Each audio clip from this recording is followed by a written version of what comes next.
organisasi internasional. Organization dalam kata internasional, organization sering menjadi permasalahan dengan bentuk tunggalnya, yaitu dalam hal ini dijelaskan bahwa organization adalah suatu proses, sedangkan internasional adalah aspek-aspek representatif dari suatu fase dalam proses tersebut yang telah dicapai dalam suatu waktu tertentu. Hubungan internasional antara pemerintah, kelompok individu tidaklah bersifat acak, tetapi bersifat terorganisir. Suatu bentuk dari hubungan internasional tersebut adalah institusi, yaitu bentuk kolektif atau struktur dasar dari suatu organisasi sosial yang dibentuk dasar hukum atau tradisi manusia yang dapat berupa pertukaran, perdagangan, diplomasi, konferensi, atau organisasi internasional.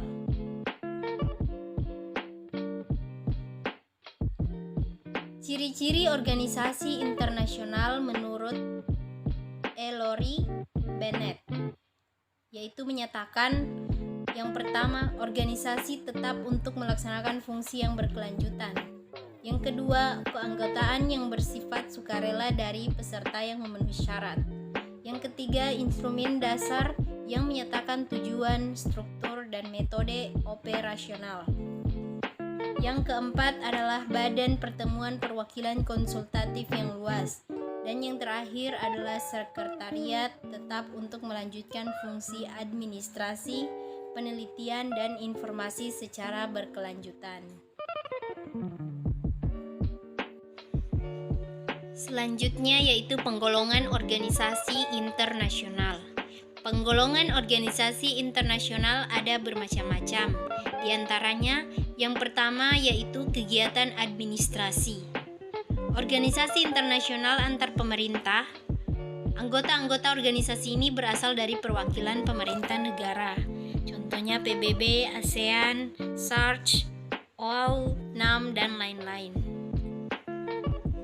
Organisasi internasional non-pemerintah yaitu contohnya IBF, ICC, Dewan Masjid Sedunia, Dewan Gereja Sedunia, Perhimpunan Donor Darah Sedunia. Yang kedua yaitu ruang lingkup atau wilayah. Organisasi internasional global. Wilayah kegiatan adalah global atau seluruh dunia. Dan keanggotaan terbuka dalam ruang lingkup di berbagai penjuru dunia. Contohnya PBB, UNO, OKI, OIC, GNB, atau NAM. Organisasi internasional regional. Wilayah kegiatan adalah regional dan keanggotaan hanya diberikan bagi negara-negara pada kawasan tertentu saja. Contohnya ASEAN, OAU, GCC, EC, dan SAARC. Yang ketiga, bidang kegiatan atau operasional organisasi. Nah, bidang kegiatan ini dibagi menjadi bidang ekonomi, bidang lingkup hidup, bidang kesehatan, bidang pertambangan, dan bidang komoditi. Contoh organisasi yang bergerak di bidang ekonomi yaitu Kadin Internasional. Contoh organisasi yang bergerak di bidang lingkup hidup yaitu UNEP. Dan contoh organisasi yang bergerak di bidang kesehatan contohnya itu WHO, IDF. Contoh organisasi yang bergerak di bidang pertambangan yaitu ITO. Dan contoh organisasi yang bergerak di bidang komoditi yaitu IWTO, ICO. Dan contoh organisasi yang bergerak di bidang perdagangan atau bea cukai yaitu GATT.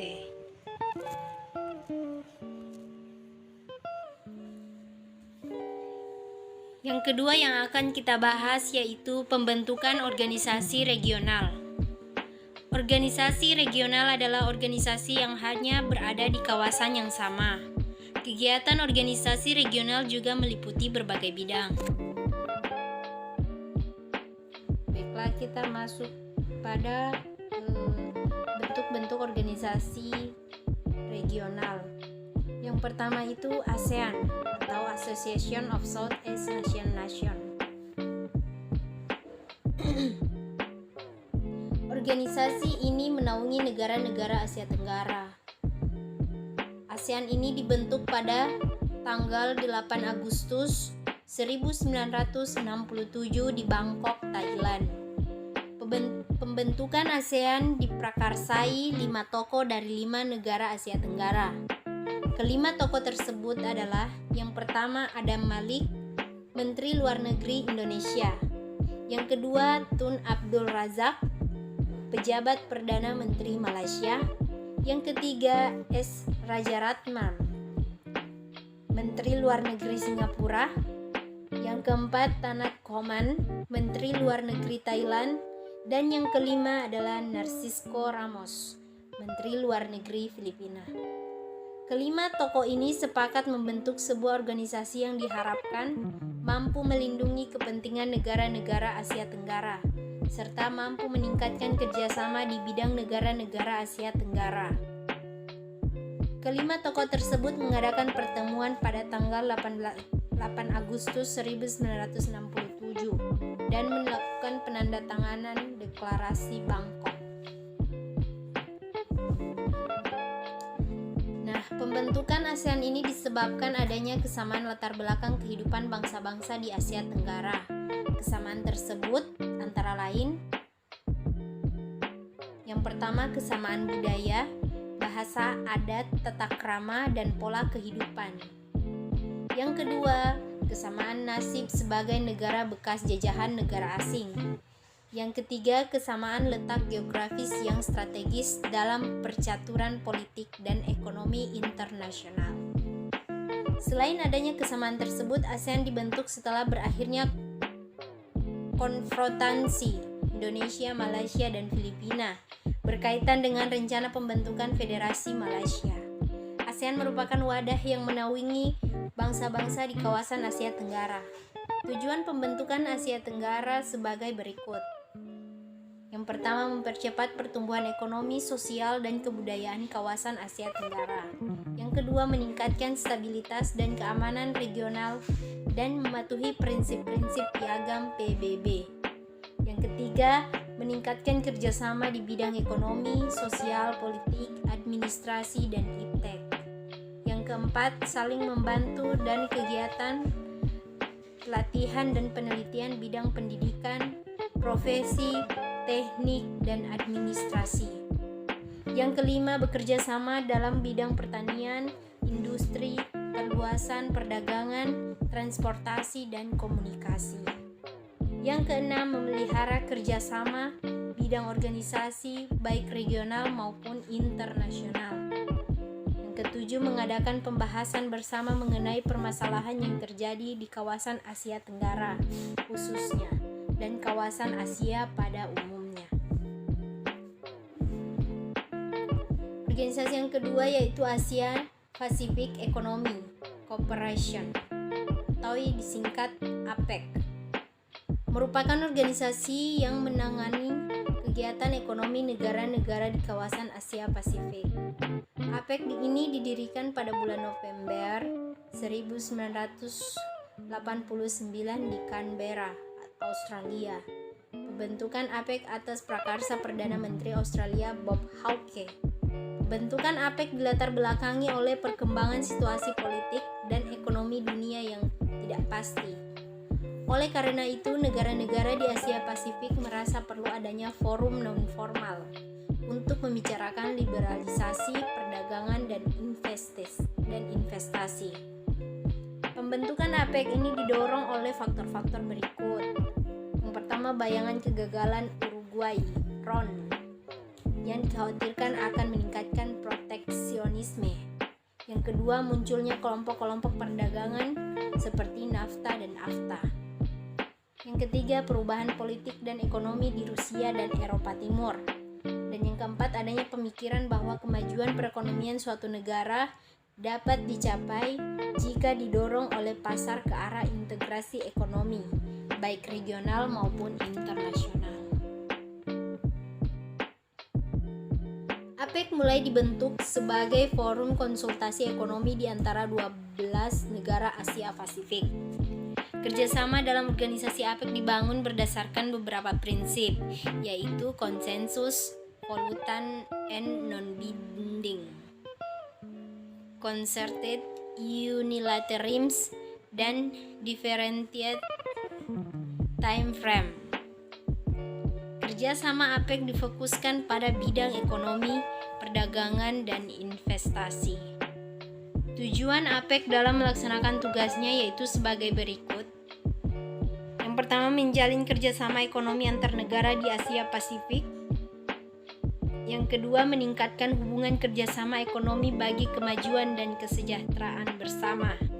Yang ketiga, memperkuat kemampuan negara anggotanya untuk memperjuangkan kepentingan bersama, termasuk dalam forum multilateral yang lebih luas. Indonesia pernah menjadi tuan rumah konferensi tingkat tinggi yang ke-6 pada tanggal 5 November 1994 di Bogor. Dalam KTT yang ke-6 ini disepakati Deklarasi Bogor. Setelah KTT 6 di Bogor, APEC berusaha mencapai Bogor Goals, yaitu terciptanya perdagangan bebas dan investasi di kawasan Asia Pasifik.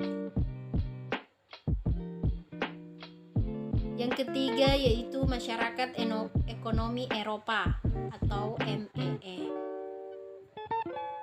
Masyarakat Ekonomi Eropa merupakan bentuk kerjasama ekonomi yang bersifat regional antar negara-negara di kawasan Eropa.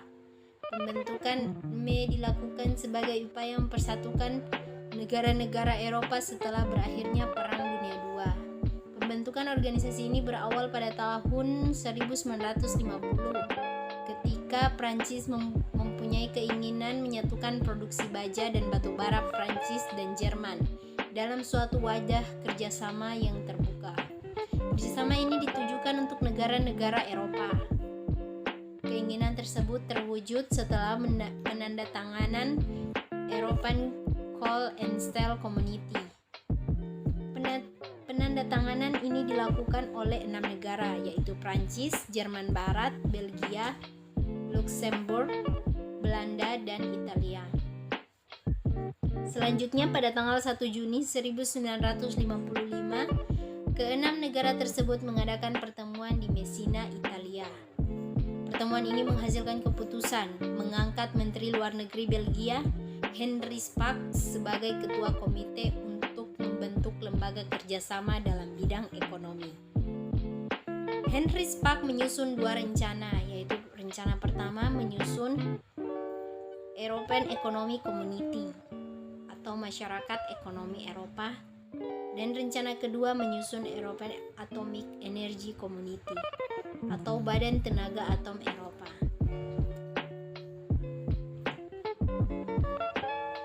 Rencana Spaak tersebut disetujui pada tanggal 25 Maret 1957 di Roma, Italia. Pertemuan di Roma menghasilkan perjanjian Roma yang berisi pembentukan Masyarakat Ekonomi Eropa. Organisasi ini mulai melaksanakan kegiatannya pada Januari 1958. Pembentukan organisasi ini memiliki tujuan sebagai berikut, diantaranya: 1. Meningkatkan kerjasama dan hubungan harmonis dalam kegiatan ekonomi. Yang kedua, meningkatkan taraf hidup masyarakat. Yang ketiga, menghapus bea masuk dan pembatasan ekspor impor di antar negara-negara anggota. Yang keempat, meningkatkan tarif tinggi dan membatasi secara ketat barang-barang masuk yang bukan dari negara anggota. Dan yang kelima, memberikan bantuan dana kepada negara-negara anggota yang masih rendah pendapatannya di negaranya. Hingga saat ini, organisasi ini memiliki anggota sebanyak 28 negara. Saat ini organisasi ini dikenal sebagai Uni Eropa atau European Union karena kegiatannya tidak hanya dalam bidang ekonomi, tetapi meliputi berbagai bidang seperti politik, sosial, dan budaya. Yang keempat yaitu Uni Eropa atau European Union. Masyarakat Ekonomi Eropa mulai berganti nama menjadi Uni Eropa pada tanggal 7 Februari 1992 melalui Perjanjian Maastricht yang ditandatangani di kota Maastricht, Belanda. Perjanjian ini ditandatangani oleh 12 negara anggota organisasi MEE atau ME, yaitu Spanyol, Prancis, Italia, Jerman, Belanda, Belgia, Luxembourg, Yunani, Denmark, Irlandia, Portugal, dan Inggris. Perjanjian ini membawa organisasi ME menjadi Uni Eropa yang menggunakan konsep kesatuan Eropa melalui The Treaty on European Union yang mulai dilaksanakan pada 1 Januari 1993.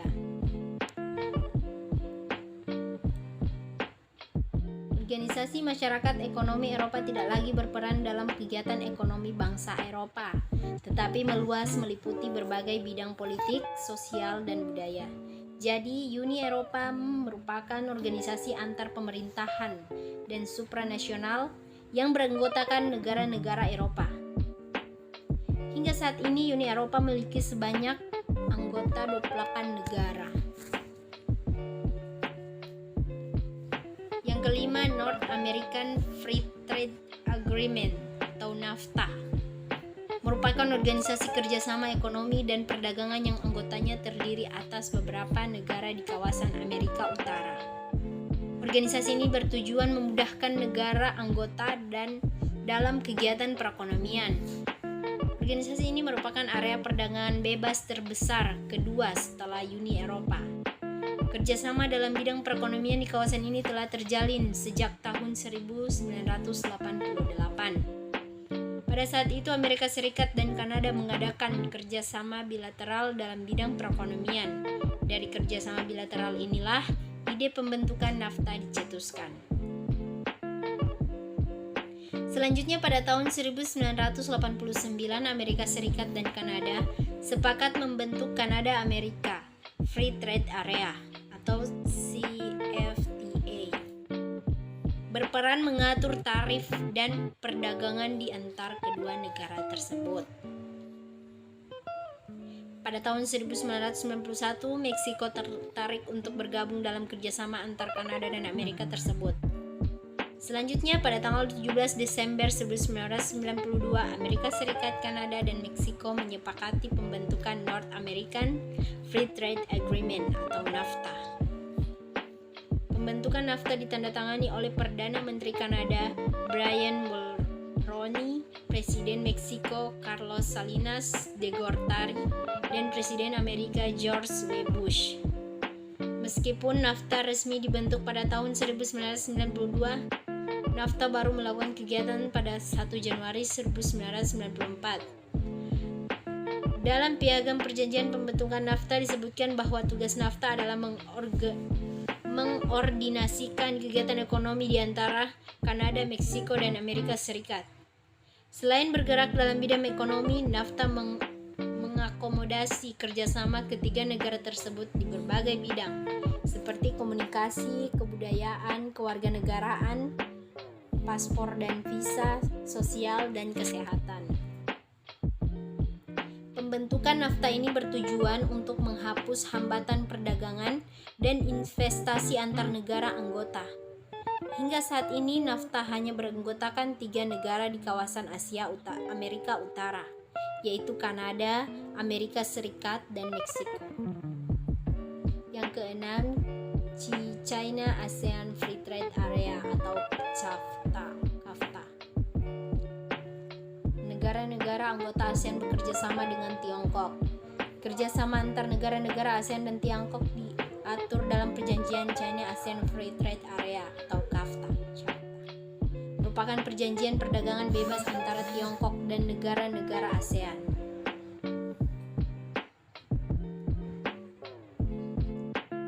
Sebelum dideklarasikan CAFTA pada tahun 2002, negara-negara ASEAN menyusun sebuah perjanjian disebut AFTA, ASEAN Free Trade Agreement, yang beranggotakan terdiri dari negara-negara ASEAN. Selanjutnya, pada tahun 2006, Tiongkok bersama negara-negara ASEAN menandatangani perjanjian ASEAN Free Trade Area atau CAFTA. CAFTA mulai berlaku pada tahun 2010. Maksud pendirian KAFTA untuk mendorong laju perekonomian di Tiongkok dan negara-negara ASEAN. Dengan berdirinya KAFTA diharapkan dapat memperluas jaringan perdagangan ke seluruh ASEAN dan Tiongkok dengan tarif pajak yang sangat kecil.